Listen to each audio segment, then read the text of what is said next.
¿Qué tal? Es un gusto informarles a través de TV Legislativa, Radio Asamblea Legislativa Costa Rica y también nuestras redes sociales. Vamos a conversar con don Eli Feinstein, quien es el diputado del Partido Liberal Progresista. Es un gusto, don Eli, que nos reciba para poder detallar sobre, como dice la canción, otro año ya se ha ido, ¿verdad? Y hacer un recuento de lo que ha sido este año para el partido, para la Asamblea Legislativa y quizás empezar también por la época, porque fue uno de los temas que ustedes lideraron, el tema del marchamo. ¿Dónde estaba la necesidad y hacia dónde querían llegar y a dónde llegaron con el tema de marchamo para poder actualizarlo en Costa Rica? Bueno, en primer lugar, muchas gracias por el espacio, siempre es un placer compartir con ustedes. Bueno, el tema del marchamo es parte de una propuesta fundamental que hicimos nosotros en la campaña política, que fue la de eliminar impuestos y simplificar en la medida de lo posible el sistema tributario.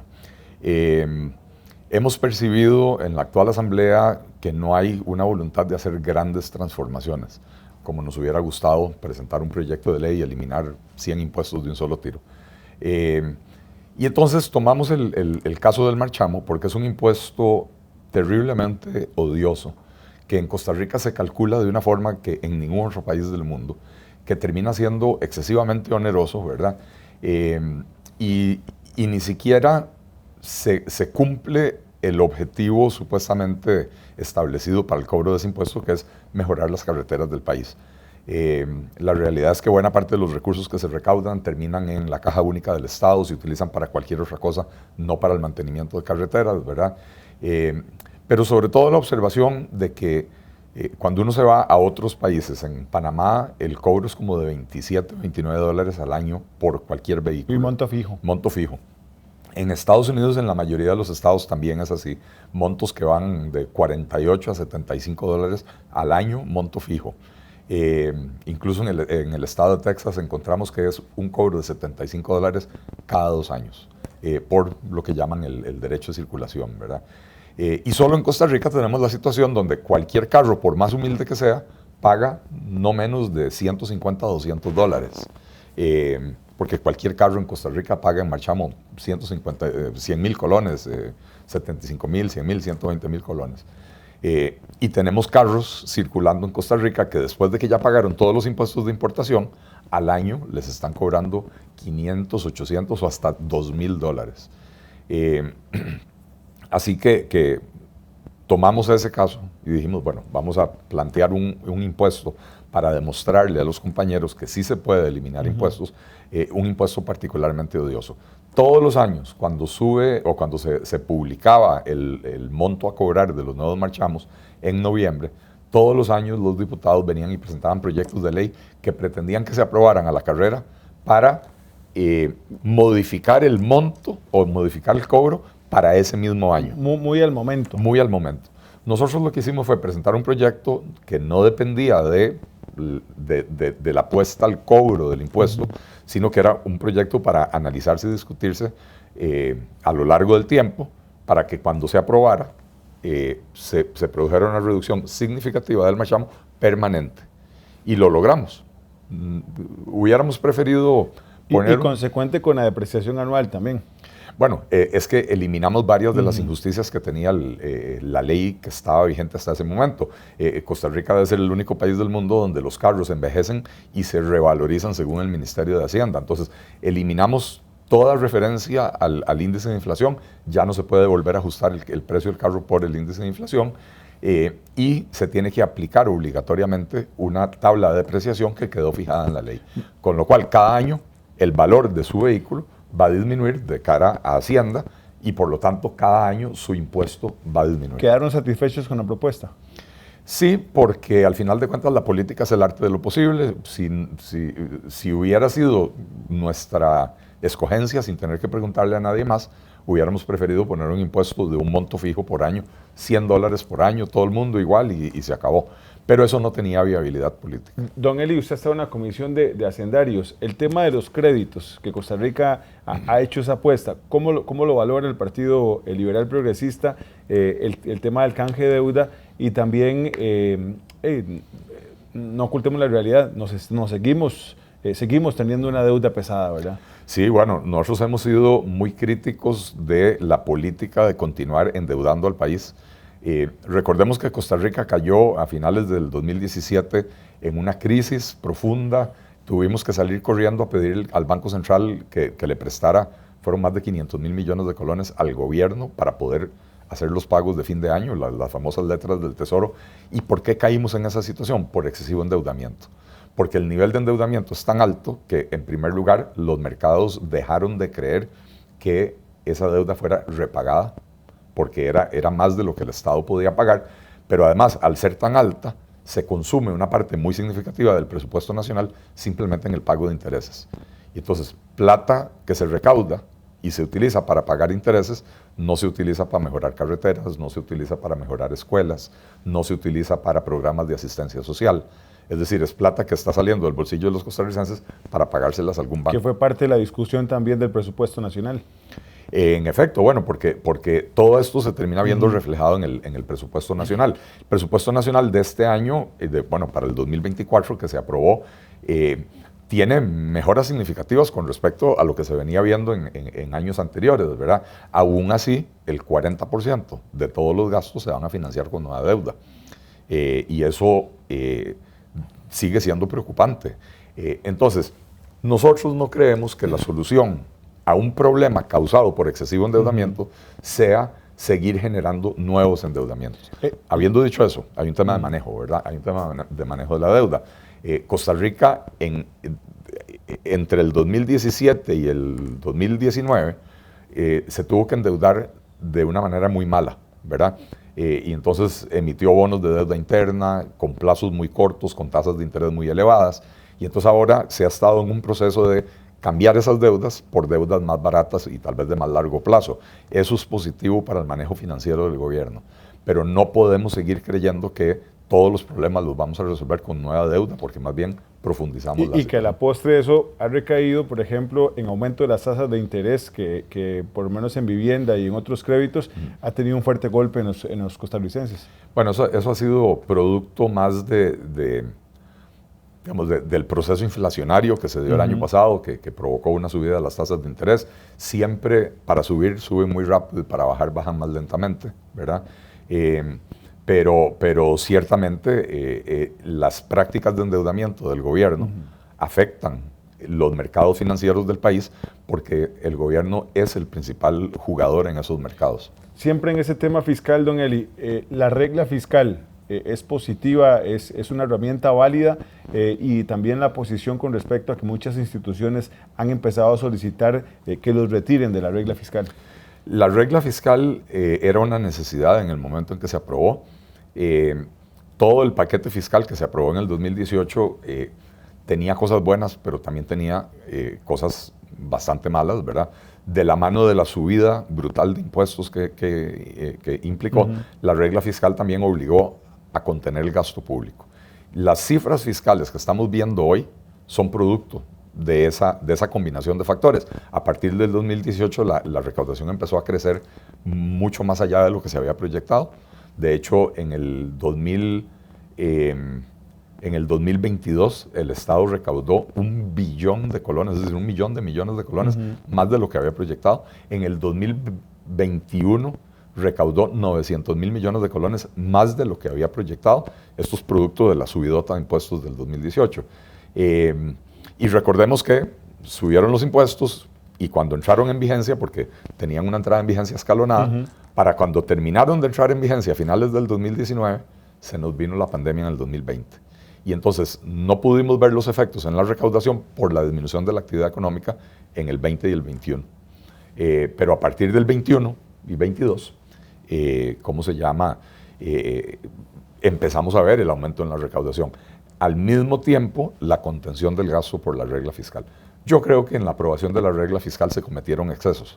Se incluyeron dentro de la regla gastos que no afectan las finanzas públicas, que tienen que ver los colegios profesionales, por ejemplo, con las finanzas estatales, absolutamente nada, ¿verdad? Probablemente merecía una revisión esa regla fiscal. Creo que la Asamblea pecó otra vez a la hora de modificar la regla fiscal. Si en el 2018 fue un exceso En socar, digamos. Sí, socamos demasiado. Ahora aflojamos más de la cuenta. Clarísimo. Don Eli, otro de los temas, ya para ir finalizando, que ocupó gran parte de la agenda legislativa este año, jornadas 4-3, la posición sobre el proyecto en sí y también que al final se cayera, como decimos popularmente, en sala constitucional. Vea, yo esperaría que en el gobierno estén tratando de sacar aprendizajes de las cosas que pasan. El gobierno hizo una apuesta muy fuerte al tema de las jornadas 4x3, dándole una importancia mucho más allá de lo que realmente merece, porque nosotros creemos que sí, que hay que flexibilizar las jornadas, que hay que darles a los trabajadores y a los patronos diferentes opciones para generar nuevas oportunidades de trabajo, pero también lo dijimos desde el principio, las jornadas 4x3 son para un segmento muy pequeño de la población, sobre todo relacionado con zonas francas, producción industrial en procesos de alta tecnología, donde las maquinarias necesitan estar, no estar siendo apagadas a cada rato, ¿verdad? Pero no era lo que iba a resolver el problema del desempleo en el país. El gobierno le apostó a ese proyecto como que si fuera la panacea. Obligó a la Asamblea Legislativa básicamente a 3 meses solo discutir ese proyecto. Y además quisieron hacer una aprobación atropellada con dispensa de trámites, lo cual hizo que en el plenario tuviéramos que conocer 800 mociones presentadas por el Frente Amplio y básicamente por el Frente Amplio, ¿verdad? Pero cuando uno atropella los procedimientos, cada vez es más fácil que la Sala Cuarta encuentre que hubo algún vicio en el procedimiento, como fue el caso, ¿verdad? Así que es de lamentar el tiempo perdido en la Asamblea Legislativa. Ojo, porque el gobierno decidió que eso era lo único que íbamos a ver en el periodo anterior de sesiones extraordinarias. ¿El gobierno y Asamblea o el gobierno debe mejorar esa relación con la Asamblea de acuerdo a lo que hemos visto en este año de cara al 2024? ¿Y cómo hacerlo? Bueno, yo creo que el gobierno tiene que tomar la iniciativa. De parte de la Asamblea Legislativa, si bien los diputados hemos manifestado nuestro disgusto con la forma en que el presidente se comunica, con la forma en que el presidente se refiere a algunos diputados en algunas ocasiones, lo cierto es que el presidente de la Asamblea, don Rodrigo Arias, es una persona bastante conciliadora, que ha buscado siempre, cada vez que hay un exabrupto del presidente de la República, él ha buscado cómo reparar los puentes que el presidente dinamitó. Son las formas. Son las formas, claro que son las formas. Yo recuerdo cuando estábamos negociando los eurobonos en el año pasado, ¿verdad? Que la discusión estaba muy trabada, porque había diputados que decían, démosle 1.500 millones nada más para este año, ni un 5 más. Había otros que decían, démosle al gobierno lo que está pidiendo, 6.000 millones sin condiciones. Y acercar esas dos posiciones estaba siendo imposible. Ahí intervinimos el diputado Gilberto Campos y yo, y empezamos a tratar de acercar posiciones. Lo que nos decían los que no querían más de 1.500 millones es que si se aprueba más de 1.500 millones, ya una vez que se aprobó, el gobierno tiene derecho a emitirlos, no se le puede controlar al gobierno. Y nosotros les demostramos con la redacción del artículo 12 de esa ley, que lo hicimos nosotros, Gilberto y yo, que sí se podían poner condiciones. Aprobamos los 5.000 millones, al final fueron 5.000, no 6.000. Aprobamos que fueran tractos, pero cada año para poder hacer la siguiente emisión, el gobierno tiene que venir a demostrarle a la Asamblea Legislativa que cumplió una serie de condiciones que se establecieron en ese artículo 12. Estábamos en esa negociación, estábamos logrando acercar las posiciones, lo que finalmente resultó en 5.000 millones, no 6.000, pero a lo largo de 4 años, ¿verdad? Y en eso el gobierno salió el presidente, perdón, salió con el discurso aquel de los diputados que estaban jugando chapitas.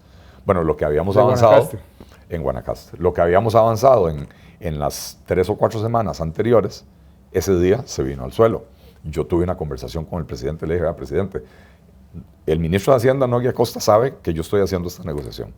La ministra de la Presidencia, Natalia Díaz, sabe porque lo hemos hecho de la mano con ellos. Pero entonces, yo estoy trabajando para algo que al final de cuentas es de interés de su gobierno. Y sus declaraciones dan al traste con mis negociaciones. Entonces, usted necesita enmendar ese error. Usted necesita cambiar el estilo. Me dijo, no, yo no voy a cambiar mi estilo. Yo voy a seguir diciendo las cosas como me salen de la boca. Bueno, yo creo que ya a estas alturas, pasado año y medio, el gobierno tiene que darse cuenta de que ese estilo es contraproducente, que no le está generando los réditos que necesita. Cuando empezó el gobierno tenía 10 diputados, hoy tiene 8.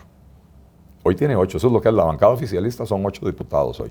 Y entonces, ¿cómo pretende pasar grandes reformas, grandes transformaciones o leyes importantes en la Asamblea Legislativa si encima de que tiene una fracción muy pequeña, busca alienar a las demás fracciones? Y además el tema de las denuncias que han surgido últimamente, por ejemplo, Sinar y otras, han complicado también el panorama. Sí, y más que las denuncias es el hecho de que uno nota que están tratando de centralizar toda la comunicación para manipular la opinión popular, ¿verdad? Y creo que ha resultado más que evidente en las propias palabras del presidente. Nosotros, dice él, más que negociar con la Asamblea Legislativa, lo que tenemos es que mantener el favor popular para poder presionar a la Asamblea Legislativa. O sea, él le apostó a un modelo en el que él manipula la opinión pública para que la opinión pública presione a la Asamblea Legislativa y la Asamblea Legislativa haga lo que el presidente quiere en vez de un proceso de negociación. Bueno, no le está funcionando el modelo, ¿verdad? Don Eli, ¿cuáles son esas 2 o 3 reformas con las que usted saldría de la Asamblea Legislativa en el Estado costarricense totalmente conforme? Porque hay una comisión también de reforma del Estado que, por cierto, usted forma parte, ¿verdad? Correcto. Bueno, yo creo que las grandes áreas donde tiene que haber una transformación son reforma del Estado, tiene que haber una disminución significativa del aparato estatal, una simplificación de las estructuras. Sin embargo, le tengo que decir, yo he sentido en los últimos meses que hay un bloqueo tanto de Liberación Nacional como de la bancada oficialista, un bloqueo a esos proyectos de reforma, como que ya se acostumbraron a manejar ese monstruo de 1000 cabezas que es el Estado y no lo quieren cambiar. Un segundo cambio es la simplificación tributaria y nuevamente la conformación legislativa no está favoreciendo esa simplificación tributaria.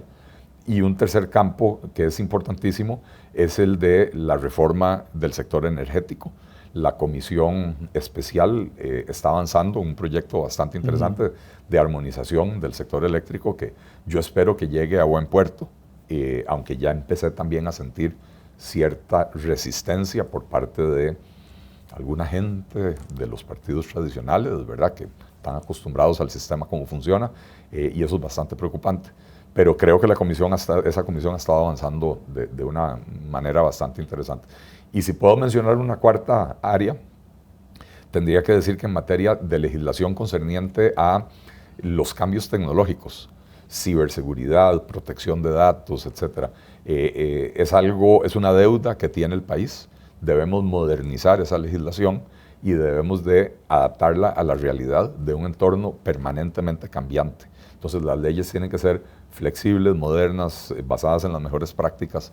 Y bueno, hay propuestas presentadas, pero nuevamente entran a jugar intereses mezquinos que hacen que uno no sepa al final cómo van a salir. ¿Cómo ha analizado, don Eli, personalmente la participación en la Asamblea? ¿Es lo que se esperaba o se encontró otro ambiente completamente distinto? Porque usted viene acostumbrado al sector empresarial. Sí, bueno, yo tuve una breve experiencia en el sector público hace 20 y resto de años, ¿verdad? Entonces ya más o menos entendía cómo funcionan las cosas. Sé que aquí las cosas son más lentas y sobre todo en la Asamblea Legislativa, porque en el Poder Ejecutivo al final de cuentas el presidente dice, este es el rumbo, ejecútese. Y le da las instrucciones a las personas que él mismo puso en los puestos, ¿verdad? En la Asamblea Legislativa son diferentes fuerzas políticas con diferentes visiones de mundo y a veces con diferentes intereses también, ¿verdad? Y hay que armonizar todo eso para poder avanzar en proyectos de ley. Tengo que decir que yo fui tal vez demasiado inocente, naive es la palabra, ¿verdad? Yo creí que esta Asamblea Legislativa iba a tener una mejor producción, no en cuanto a cantidad, sino en cuanto a calidad de los proyectos de ley que aquí se podrían aprobar. Creí que iba a haber un espíritu patriótico de permitir que avancen las cosas independientemente de quién las proponga, siempre y cuando sean cosas bien planteadas. ¿Está debiendo la Asamblea Legislativa? Yo creo que sí.